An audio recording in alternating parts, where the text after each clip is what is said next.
Good afternoon. A cyclist who fell into a river in Oxford has died. The man, who was in his 30s, was pulled out of the River Cherwell near Magdalen Bridge High Street. He'd been in the water for 2 hours. He died later in hospital. His family has been informed. Well, a woman who was found dead in Portsmouth died of stab wounds.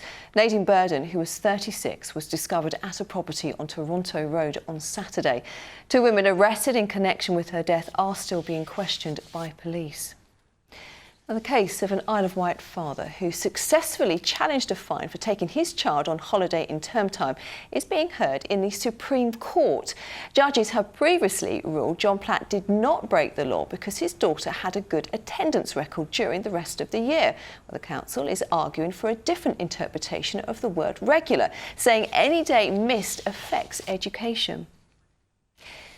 Now, this is the moment a man from Storrington in Sussex caused a 3-car crash on the A27. Lee Allwright overtook a BMW on a slip road near Shoreham. He then braked and stopped ahead of the X3.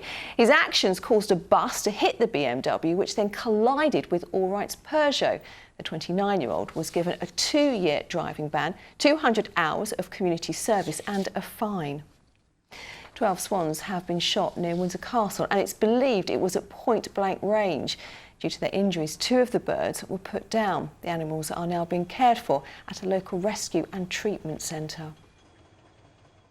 I'm ashamed to be a human being for people to go around doing things like this.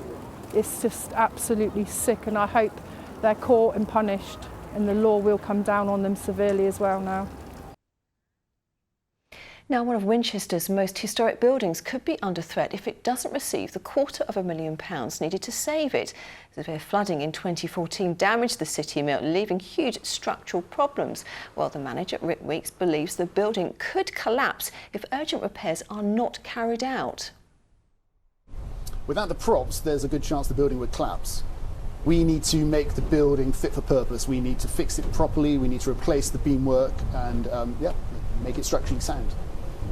Well, time now to find out what the weather has in store for us. Here with the all-important forecast is Philippa Drew.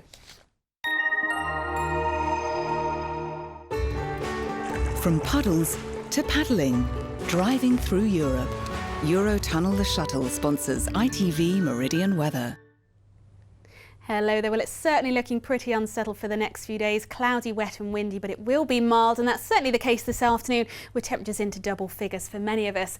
Now, through this evening and overnight, we'll continue to see a feed of rain moving up from the south and west, becoming persistent for a time, heavy in places as well. But of course, underneath the cloud and rain, another mild night on the cards. Temperatures probably only a few degrees below the daytime values. So tomorrow morning, a cloudy, wet but fairly mild start. Through the morning, the worst of the rain clearing away northeastwards, and we may even see some bright or sunny spells peeping through. Do make the most of them. They won't last for long. We'll see more rain on the way for the rest of the week. Nevertheless, tomorrow, another mild one.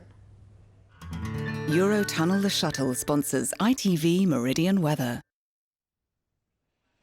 So staying very soggy indeed. But if you're free at 6 o'clock this evening, I do hope you can join Fred and Sangeeta and of course be here with more of the day's news and the weather. Until then, from all of us here this lunchtime, have a lovely afternoon. Bye-bye.